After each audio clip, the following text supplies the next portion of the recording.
Hi, I'm Dan Schmitt. I do a weekly television show called Team Chicago Challenge. We're here at Rich's Yamaha in Lockport, Illinois for their open house. But as long as I'm here, I'm going to point out something.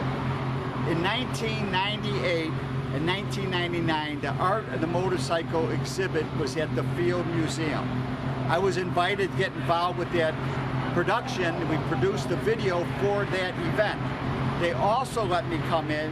They didn't allow any photos, but they did allow me to come in and video my 10 best, the 10 bikes that I thought were the greatest bikes in the Art of the Motorcycle exhibit. So over the next 20 minutes or so, 12, 14, 16 minutes, I'm going to show you my selection of the 10 best, which really turned out to be my 12 best from the Art of the Motorcycle exhibit.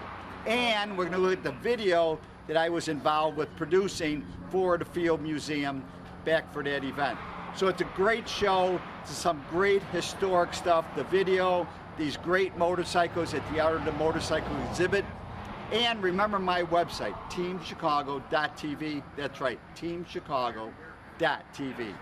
Rich's Yamaha in Lockport, Illinois is the oldest sponsor of the TV show Team Chicago Challenge. It's always a pleasure coming to Rich's, and I will be back on May 20th for a Yamaha ride new Yamahas. At the Art of the Motorcycle exhibit, we're going to start out this clip by showing you my first 6 favorite motorcycles. We're starting out with this Michaud Perot steam-powered 1868 steam-powered, basically a bicycle, and I'm so happy that someone has found the earlier motorcycle, because a motorcycle is a cycle that is driven by an engine, and this one is propelled by a steam engine. And I was fascinated how they got this thing to work with that boiler under the seat.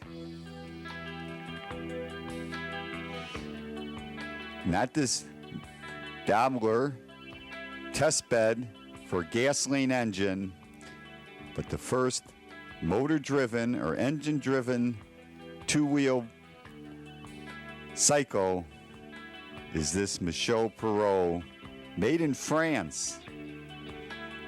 And how's this for a V8? This is Curtis's V8 motorcycle. Curtis, who is an airplane designer and builder, put this motorcycle together.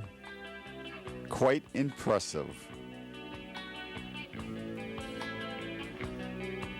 Look at this V8 engine, air-cooled. I was really impressed by this piece. This is a beautiful motorcycle. In 1907, the new land speed record of 136 miles per hour. At Ormond Beach, right up the road from Daytona Beach. And the next bike is the Cyclone. Board track racer using a modified Harley-Davidson engine, first built in 1914 and ran through the teens and into the 20s when board track racing was it. The yellow Speed Demon. This absolutely beautiful Cyclone. And I've seen one of these out at Davenport, and it's really quite a sight to see.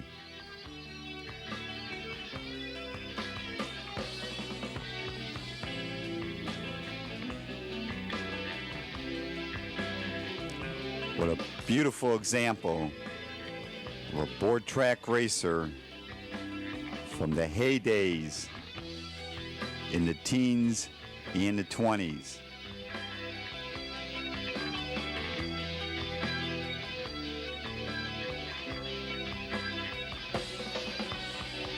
And Here's a picture of a board track race. Next is the Bro Superior, made in England, a classic piece using a JAP 1000cc twin engine, and one of the most notorious owners of the Bro Superior was Lawrence of Arabia, and he died on a motorcycle like this. And now the Moto Guzzi single cylinder, there's a design that's lasted 50 years. It was designed in the 20s using an overhead cam, 500cc. The only thing the description calls it a bacon slicer, but I know better than that. It is the salami slicer. As you look at this external flywheel, and I got to ride one of these down by Kirstein's, a newer version, but using the same engine. It was a great motorcycle to ride. And this is a beautiful piece in the art of the motorcycle exhibit at the Field Museum. And now another product out of France, the Dollar, because he wanted to sound American, this V4, and a beautiful motorcycle it was. Nicely designed, 4-cylinder engine. Beautiful paint job. 4 exhaust pipes.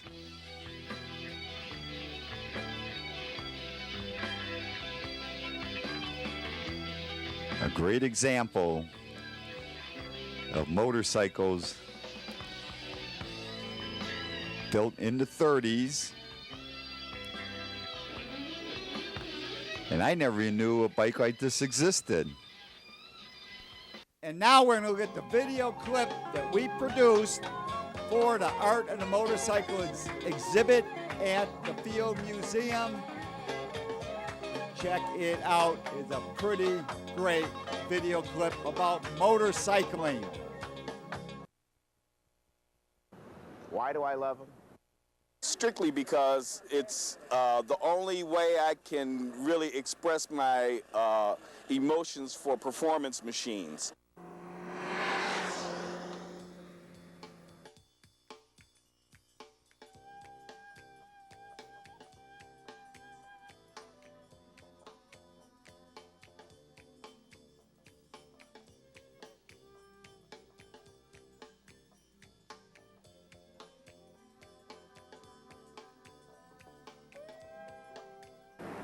It's truly a piece of art. Functional art, yes. These are not just motorcycles. They're high maintenance, but they're pieces of art. You mix and match your pieces. Just a little bit of additions that make it your own, a little bit different than everybody else's. You take off pieces, you chrome out pieces. There's no chrome. I'm not into chrome. I could live without chrome. They would buy a scooter and they'd customize it with everything and anything they could find. And if there was room to put something on it, then they put it on. If you look at the engine, you can see the love that was put into crafting every single component. The bike weighs 3,280 pounds. It's 17 feet in length. And the builder who made it, his name is Wild Bill Gelbke. I would build models, I would draw them. I would build models out of cardboard, out of wood, and I still do. My next door neighbor and I would build mini bikes from Stingray bicycles. We'd chop them down and re-weld them, put a Briggs & Stratton motor on there, and just ride around the block and the police would chase us. Power Glide, automatic transmission with reverse. It's got a truck differential off of a Chevy. Just overkill on everything. That was one of the things I upgraded. No single thing, because it's a composite of all these wonderful things. I like the frame. I like this big piece here. It looks very powerful. It makes the bike look streamlined. Disc brake on the front off of a Corvette. It's a Chevy called the Iron Duke engine that was used in the old Chevy 2. She fixed her bike one morning with a twig off a tree and made an electrical connection so she could last another 300 miles till the wood burned out. The way it works is what makes it beautiful. With the hydraulics built into the bike, Bill could change a tire, front or rear, because we've got hydraulics back there. Bill would just head off that way. 3 days later, we'd be back at work, having gone to Oklahoma for no other reason than to be on the road.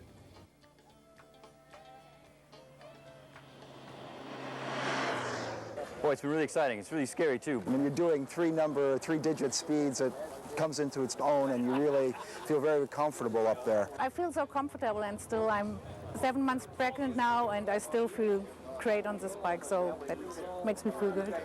I like to ride to the edge of the road to balance exhilaration and fear. For me personally, it's the sound.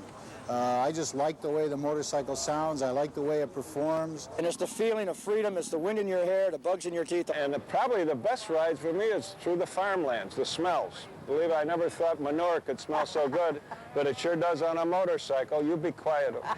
And the fields aren't like green anymore. They start to look blue and dark, and you see the sage and stuff.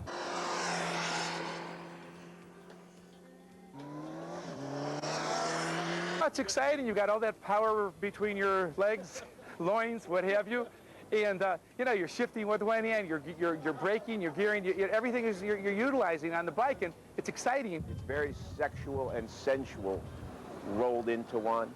Sexy? Yeah. It's extremely sexy. I just haven't found out to who other than myself. You know, I miss my bike when I don't ride. Every day, at least I'm thinking about my bike, and you know, my wife, I don't think she likes that, but that's the way it is. But this one is, it's just very special to me, and it's you know, it's like my baby almost. And here's me grabbing it exactly the way that it's supposed to be. So it's clear that at this age, I wanted to ride. Mom used to hate me because I put bolts in my shoes and drag my feet down the street at night and put on a wheelie spark show, so. I've been riding illegally since the age of 12 years old.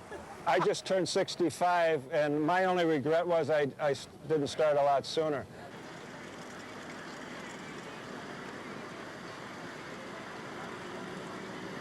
You meet a lot of friends that way, and they're all walks of life. They're from mechanics to entrepreneurs. It's everything you can imagine. I belong also to a Chicago Hawk chapter. We have breakfast runs every Sunday morning. Different people come to those. We have a poker run every year for charity. I ride with my dad, and I came here to help the kids. I'm also president of LAMA, which stands for Latin American Motorcycle Association. It's an organization we've been around for 21 years now. But also we ride with the local Abate chapter, which is a motorcycle rights organization. Been a motor maid for 25 years plus. The Motor Maid's an organization that's been in existence, I believe it's 57 years. This event that's going on here, it brings motorcyclists together to help children who have brain cancer, and I'm now the president of the Pediatric Brain Tumor Foundation in the United States. I'm with the American Lawman Motorcycle Club. I'm a member of that particular club because I like working with inside the law instead of outside the law. I think today more people are realizing that it's not the, what do you call, the Hells Angels type out there riding now. I know there's everyday people out there riding motorcycles. You're going to find lawyers, attorneys, scientists, all sorts of people riding motorcycles. It's just a hobby. Some people like to play golf. We love our motorcycles. And there were a couple 100,000 people up there from all different socioeconomic statuses, different backgrounds, different cultures, and for one day everybody was kind of one, and the whole thing that revolved around was a motorcycle. We do long road trips every year where it's like a caravan, and it's like you're on a trip with your family, but everybody's much better behaved. We have Anglo-Americans, we have Polish people in our club. We have all sorts of people. We have people from Colombia, Ecuador, everywhere. So it's a mixture of cultures in our motorcycle club. Yeah, I've met dozens of people off the internet that are bikers. There's so many people that your lives touch riding a motorcycle. There's not enough time on film to mention them all. But to all of you, I love you.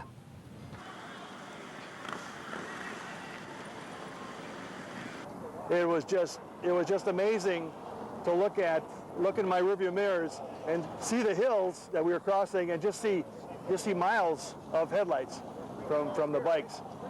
The experience of riding is ethereal. You have such a sense of freedom on a motorcycle. It's the closest thing to flying. You can't describe when you get on and you hear an engine, you hear it making noise, and when you twist your wrist a little bit, you take off like a rocket. Racing is the one time you can go as fast as you want. I like going fast on motorcycles. That's why I race motorcycles, and I race at the track. You're out on a bike, it's kind of like a time machine, you know. The scenery's moving by you really slow, doesn't matter how fast you're going, and everything just kind of slows down. It's kind of spiritual, actually. When you get out there early in the morning and you're all by yourself and you go by a herd of cows, it's just, I feel closer to the Creator, I really do. Motorcycling for me has become a channel of self-improvement. For some people it is yoga, others find it through meditation. For me it is two wheels and a twisting highway.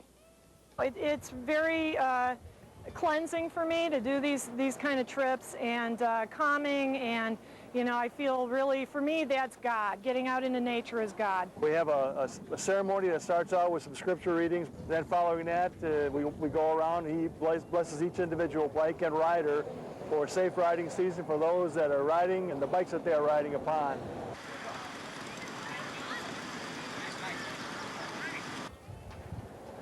If I never rode a bike again, I'd probably be dead in a short while. It would be very tough. I'd have to reconstruct who I am, I think. For me, motorcycling is more of an activity when I'm involved with others that you do rather than talk about. We are the participants in life. We're not the folks that sit home on our sofas and watch television all day long, but rather we get out and live life and are participants. I'm more excited to be a rider than a passenger. I want to be in control of my own destiny. And it's habit forming. Like I said before, once it gets in your blood, you want to do it all the time. They ride it for a few minutes, and they say, whoa, I have to have this. I thought, why haven't I done this yet? And it's the best thing I ever did for myself. Really, other than having my kid, it's about the best thing I've ever done. And you just enjoy your ride home. Even if there's traffic, you enjoy it. I'll never sell this bike. This bike will be with me forever. Hopefully I can continue to ride, for the rest of my life. It's just fun to ride. And I love it. I mean, what else can I tell you? You can't beat it. It's the all-American sport, and it has no boundaries as far as age or gender or religion, and you just have to go for it. There's really nothing quite like it.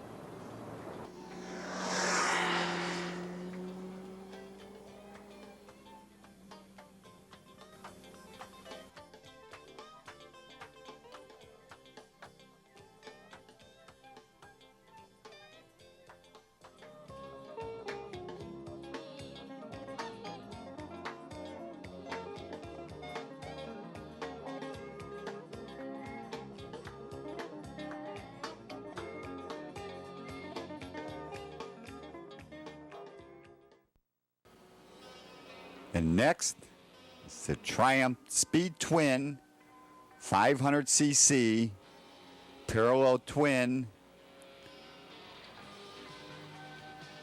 And after this bike, BSA, Matchless, AJS, and Norton began producing parallel twin motorcycles.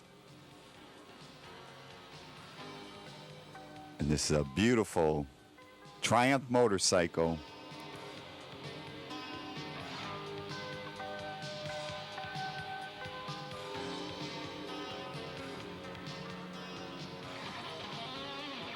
This design lasted all the way through the 70s.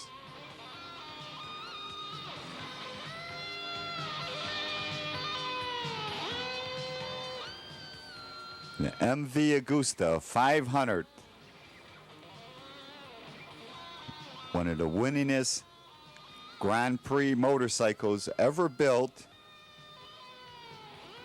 beginning in 1956, all the way through to Giacomo Agostini, riding his 4-cylinder, 4-stroke. What a beautiful example of Italian craftsmanship. The Triumph Hurricane, quite a unique piece, built in the 70s.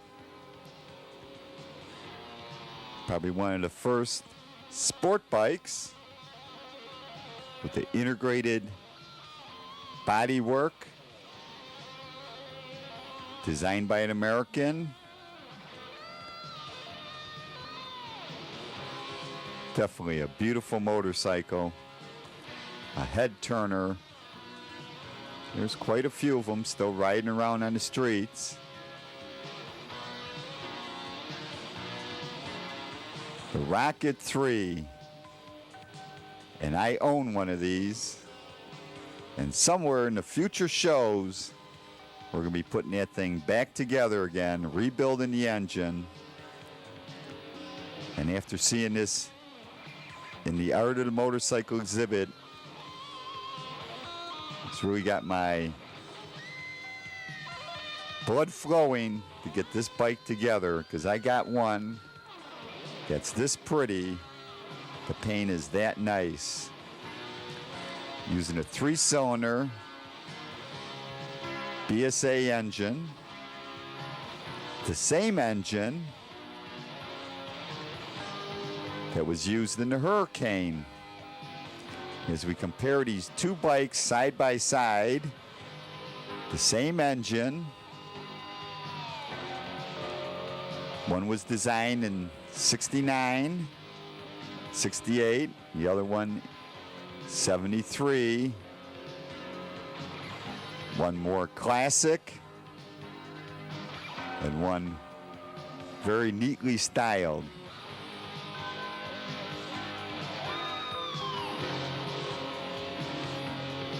The BSA with the Flash Gordon mufflers. Now the Moto Guzzi. It's a great motorcycle. A friend of mine had a V7. A well put together, organized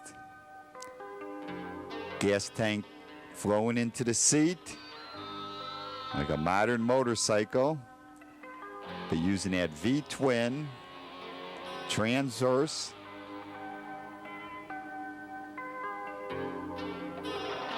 I'll tell you, these bikes performed on the racetrack and on the street. And as we come to the end, the statement of the motorcycle of the 90s is the Britain. Created down under by John Britton. I've seen this race many times at Daytona. It's a beautiful piece. A man's lifelong dream. And there it is at the Art of the Motorcycle exhibit.